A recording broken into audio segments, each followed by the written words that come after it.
Good morning, everyone. And first of all, I was told it is an important day for all of you today because it's your anniversary. So happy anniversary to Feast Makati District. 17th daw, 1-7. No, excited ako sa next year nyo kasi debut. No? Meron kayang 18 roses and 18 candles. No? Yan, pine-pressure ko na sila na galingan nila next year. No? Cotillion tayo next year. Today is also very important because it is Ascension Sunday. And Ascension is basically the end. The end of the earthly life of Jesus. Iiwan na niya tayo. Bakit niya tayo iiwan? Kasi tapos na yung kailangan niyang gawin. Father, tapos na ba talaga? Di ba dapat maayos na ang lahat? Dahil dumating si Jesus. Pero aalis siya na marami pa rin problema. And when you think about it, oo nga no, sana nandito pa rin si Jesus. Ang saya siguro nun, wala na tayong world hunger kasi imumultiply lang niya yung food. Diba? Yung tubig, gagawin niyang wine o coke, kung anong gusto natin. Pag meron tayong sakit, oh Jesus, masakit yung likod ko. Parang kumakapal yung bato ko, Lord. Okay, ang isang hawak lang yan. No? Lalo na sa mga pinagdaraanan natin ngayon bilang bansa, no? Lord, ayaw magpahuli. Huli ka, sabi ni Jesus. Diba? Lord, ayaw nilang gawin yung trabaho nila. Kaya imagine Jesus, pupunta siya doon, i-flip niya yung mga tables, maglalatigo siya doon. Ayusin niyo! Diba? Ang saya. Ang saya talaga. No? Kung ganun ang sitwasyon. Pero hindi eh. Pero malinaw, ang sabi ng Diyos, tapos na. Hindi ito parang natapos lang yung shift ni Jesus. Parang tayo, di ba? We clock out, but we know that there's still plenty of work that will welcome us on Monday. Hindi ganun yun. Pag alis ni Jesus, aalis siya dahil tinapos niya na lahat. No stone left unturned. Kung ano yung kailangan niya ma-achieve, na-achieve niya na. Walang naiwan sa kanyang to-do list. And ano ba yung to-do list niya? Simple lang. To get us to heaven. To make sure that heaven is now open to every one of us. And ascension is basically that promise guaranteed. Umakyat ang Diyos, umakyat si Jesus sa langit as Himself na merong katawan. So right now, we are praying to a God who is with a human body. May katawang tao. Sa langit, merong tao doon ngayon. Si Jesus. And that is His guarantee for all of us. Na lahat tayo, even with all our scars, even with all our woundedness, just like Him, we're all welcome in heaven. Lahat tayo, He prepares a place for us. Bawat isa, mayroong pangalan sa langit. Hindi kailangan mag-unahan, hindi kailangan mag-agawan. Tell to the person beside you, you have a place in heaven. Yeah. Parang ayaw nyo, no? Parang di kayo makapaniwala. Father, parang hindi. Ang bigat, oo. Meron. Because Jesus died for every single one of us. Without exemption. Without qualification. Lahat tayo may pangalan doon. Ang tanong, makakarating ba tayo doon? Nandun nga yung pwesto, makakaupo ka kaya? Aabot kaya tayo doon? And ascension, today, Jesus says, yes, if you let me take you there. And you know, I think there are 3 things that need to happen for us to get to heaven, for us to claim that spot. Number 1 is that we have to grow up, to mature.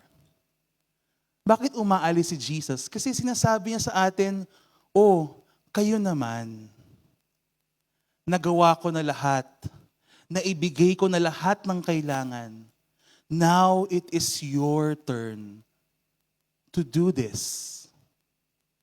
Because I believe that love, true love, gives space to grow. Yes, there's a time for nurturing and close discipleship of direct teaching and walking with us. But as any of you know, there is also a time in any loving relationship that you have to step back because love desires that your beloved also blossom to the kind of person they were meant to be. Nung isang beses may kausap ako, itong kaibigan kong to, sobrang lalim ng issues niya. Sa sobrang lalim, kailangan niya magpatingin sa therapist every week. And you know, he shared to me something that I didn't know before. Sabi niya, Father, alam niyo what I'm discovering right now? Ang issue ko pala that I have to heal from is being too sheltered. In fact, sabi sa akin ng therapist ko, Father, it is actually a form of abuse when you overprotect your children. Eh siya, ramdam niya kasi yun ang pinagdaraanan niya ngayon. Kailangan niya mag-outgrow yung effects sa kanya of being too sheltered, of being too overprotective. Oh, huwag kayong titingin sa mga nanay niyo, ha?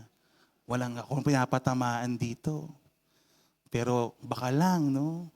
Minsan, yung mga bata, nakita ko ang daming sticker sa katawan. Kung ano yun? Pampatanggal daw ng germs. May ganun pala ngayon, no? Ang daming paraan. I'm not chiding you for trying to take care of your children, but you know what I mean. At some point, love gives space.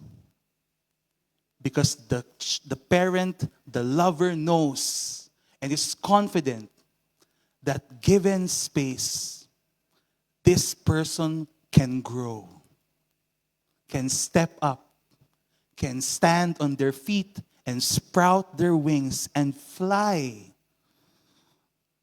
Para akong kakanta, no? Parang cue music. But that's it. Diba? The Lord ascends and says, now it's your turn. I can't be here to solve all your problems. You have what you need. I gave it all to you. Step up. Grow up. As individuals, we have to embrace that. But number 2 also, in His ascension, Jesus commits us to each other. Ang heaven, hindi yan solo project. In fact, the moment you only are concerned about your own salvation, you lose it. Because heaven is group work. Jesus commits us as a church because He knows the only way to get to heaven is together. Never alone. Tandaan natin yan. Together. Hindi ka makakapasok doon kung wala kang pakialam sa kapwa mo. Hindi ka makakalapit sa langit kahit naka1,000,000 kumpisal ka in your lifetime. Every week, no? Or nakarami ka ng misa. But when bad things are happening around you, you are silent. You say, that's not my problem. I'm not affected, so I won't speak up. Getting to heaven is a group project. Kailangan sama-sama or none at all. Kaya nga Jesus commits us to go. Sinasabi niya, I didn't die for you alone, I died for everyone. Please let people know that heaven is open for them as much as it is for you. Huwag kang mang-iwan. Isama mo sila. Itulak mo sila papuntang langit. Be a good witness of what I taught you. And third and finally, it has to happen now. Sabi nung angel dun sa mga disciples when they were watching Jesus, anong tinutunga-tunga nyo dyan? Huwag nyo nang panoorin tong heaven. Tapos na to. Magtrabaho na kayo. Because we already have everything. Tinapos na ng Diyos ang laban. Kailangan nating gawin yung dapat nating gawin. Which is to embrace this new life as individuals and as a church. As we celebrate our anniversary today, I hope we can reignite that burning passion. Are you still burning? Are you still on fire for God and for heaven? Tingnan niyo ulit yung katabi niyo, mukha ba silang excited sa heaven? Gusto niyo i-claim niyo na ngayon? Parang Father, now na, pwede. But I hope that as we mark every milestone that we have as church, as we celebrate important occasions like this, we imagine the same picture in our heads. What does victory look like? Victory is heaven, and heaven is open to all. And we must commit everything that we have so that we can bring each other to our home. Amen.